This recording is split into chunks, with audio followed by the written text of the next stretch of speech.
The night my grandmother died, she left me more than just her worn patchwork quilts and recipe cards. She left me her radio, a battered thing older than my dad, with dials that stuck and a speaker that crackled like static-laced whispers.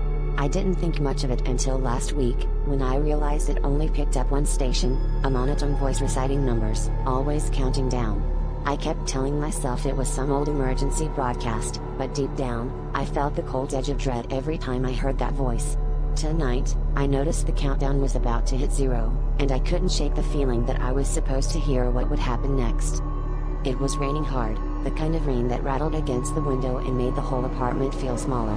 I sat cross-legged on the floor, staring at the green-lit dial, the numbers ticking down, my heart sinking with each one. I called the station's frequency into Google, but nothing came up, no local broadcasts, not even static on other radios. At 12:03 a.m., the voice paused, just as the countdown reached 10. My breath caught in my throat as I realized the radio was the only sound in the room, the storm outside dead silent.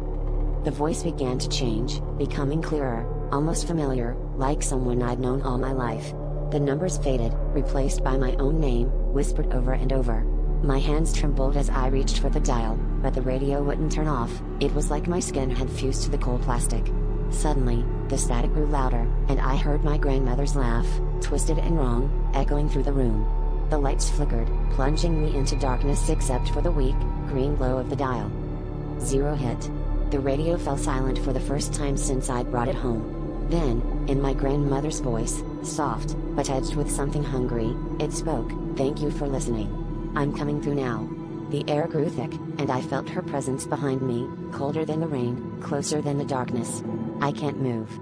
I don't think I want to turn around. And as the static returns, I finally understand, some broadcasts aren't meant to be heard, and some countdowns aren't meant to end.